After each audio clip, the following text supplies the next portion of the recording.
Urban Rhino Tutorials. Today I'm going to show you how to create a sun in your image. So for this particular tutorial, I'm going to be using the Urban Rhino Photoshop Actions, and in particular the Charlotte collection. I'll include a link where you can purchase the Charlotte collection if you wish, but it's a very easy way to add a sun to your image. So I already have those actions loaded, and if you scroll down to where it says Charlotte, Sun and Sky, and under the sun there are 4 options here: Tulip, Marigold, Buttercup, and Geranium. I'm going to use the Marigold one. That one has more of a yellowy orange tone to it. One has more of a white, one has a blue, and one has kind of more of a purple. So just depending on the color, and you can always adjust the tones of those as well, or the colors. So with the Marigold one, I'm going to hit play. This dialog box is going to come up asking you, or basically telling you what to do. So you hit continue, and from here you want to move your sun to the location you want. So I purposely have the light source coming from this direction, the shadow you can see coming off of him here. So I want the sun to be up here. I'm actually going to do basically 2 layers of the sun. One will be kind of a bigger one at a lower opacity. So we're going to go about 200 there. I'm going to hit OK. And then I want to lower the opacity quite a bit. So that just gives kind of a faint haze over the sky. So you can see before and after. You can brush it off. So if I didn't want it, so much of it on his face, I've have them set up so that they automatically create a layer mask. Just bring up your black brush, and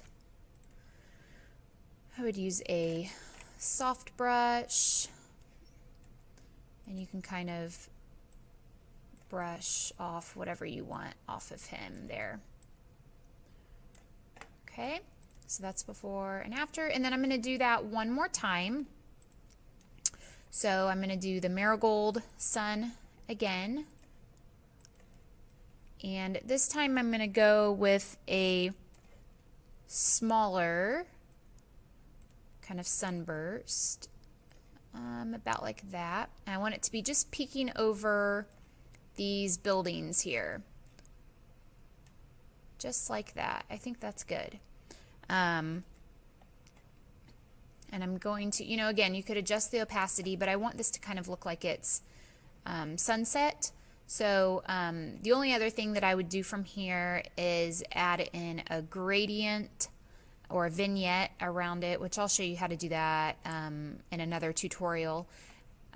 But you could add that in, so just to give you an example of what that might look like. Let me do kind of a low percent here. If I have this area a little more in shadow,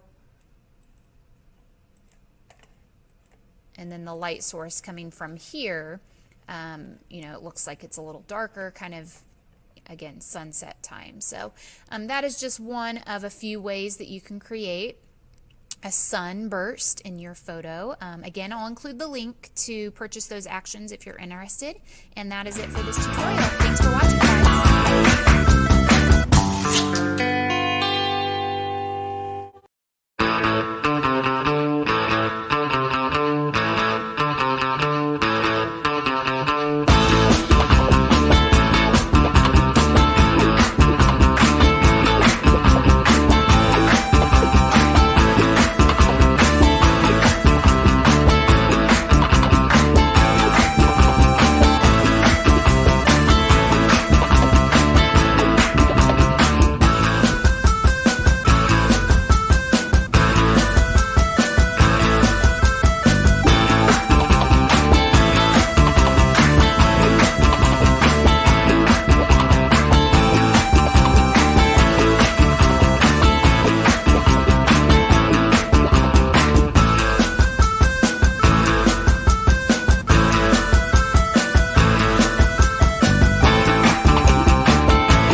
social media. And don't forget to give this video a thumbs up, comment below, and of course, subscribe to our channel.